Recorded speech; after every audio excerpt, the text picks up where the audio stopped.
Menurut tradisi yang berkembang pada zaman Irenaeus, seorang bapak gereja pada abad kedua, penulis Injil ini adalah Yohanes bin Zebedeus, murid Yesus.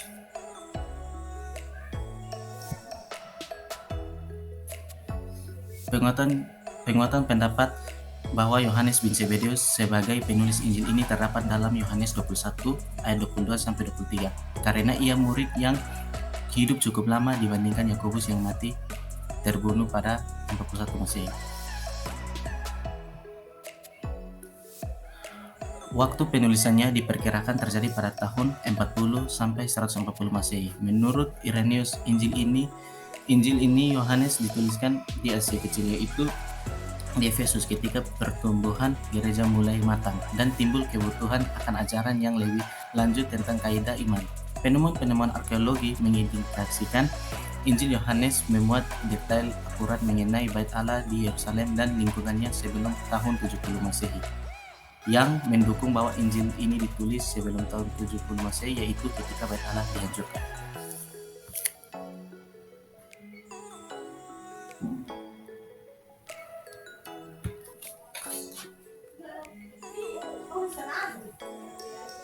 Oke, baik teman-teman, maksud Injil Yohanes ini ditulis adalah untuk melawan gnotikisme dengan mempertahankan suatu keyakinan.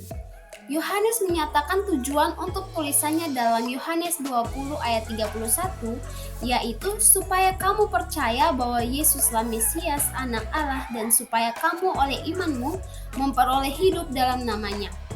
Naskah kuno Yunani dari Yohanes memakai satu dari dua bentuk waktu untuk kata Yunani yang diterjemahkan percaya, yaitu aoris, subjungtif, atau sehingga kamu dapat mulai mempercayai, dan present subjungtif, atau sehingga kamu dapat terus percaya.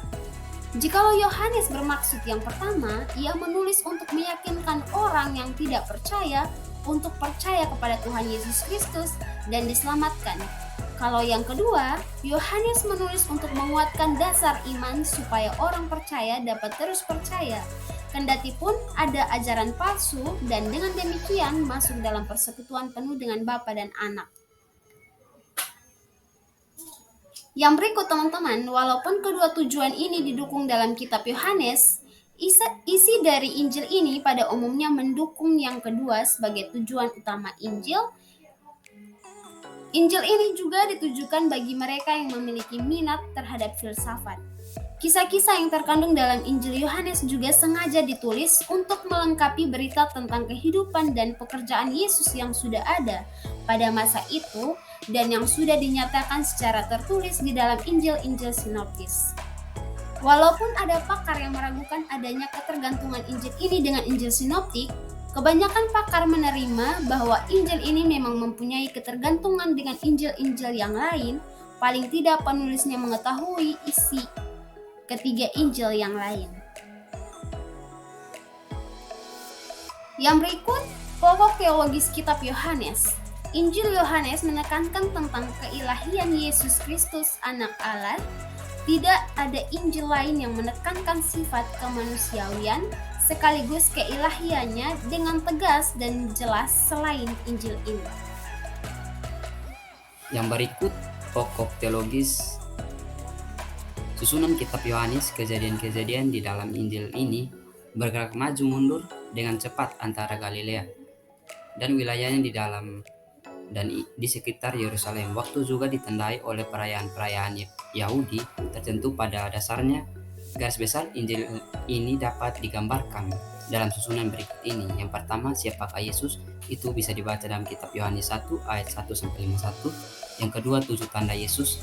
Itu di kitab Yohanes 2 ayat 1 sampai 11 dan ayat 44. Tanda-tanda ini menyebabkan orang melihat Yesus entah sebagai sahabat atau sebagai musuh. Tanda pertama, Yesus di perkawinan Kana. Itu bisa dibaca dalam Yohanes 2 ayat 1 sampai 12. Yesus di Yudea dan Samaria, Yohanes 2 ayat 13 sampai 4 dan 42. Tanda kedua, Yesus menyembuhkan anak pegawai istana. Itu Yohanes 4 ayat 43 sampai 54. Tanda ketiga, Yesus menyembuhkan seorang yang sakit. Yohanes 5 ayat 1 sampai 47. Tanda keempat, Yesus memberi makan 5.000 orang. Yohanes 6 ayat 1 sampai 15. Tanda kelima, Yesus berjalan di atas air. Yohanes 6 ayat 16 sampai 21. Yang berikut, Yesus mengajar di Galilea dan Yudea. Yohanes 6 ayat 22 sampai 8 dan ayat 59. Tanda keenam, Yesus menyembuhkan orang yang buta sejak lahir. Yohanes 9 ayat 1 sampai 41. Gembalanya yang baik dan kawanan domba yang sejati. Yohanes 10 ayat 1 sampai 42. Tanda ketujuh, Yesus membangkit Lazarus. Yohanes 11 ayat 1 sampai 44. Hari-hari terakhir Yesus. Yohanes 11 ayat 45 sampai 19 dan 42. Persiapan untuk kematian Yesus. Yohanes 11 ayat 45 sampai 12 dan ayat 50. Yesus mempersiapkan para muridnya. Yohanes 13 ayat 1 sampai 17 dan ayat yang ke-26. Penangkapan, pengadilan dan kematian Yesus di kayu salib. Yohanes 18 ayat 1 sampai 19 dan ayat 42. Yang berikut, Yesus menampakkan diri kepada para muridnya. Yohanes 20 ayat 1 sampai 21 dan ayat yang 25.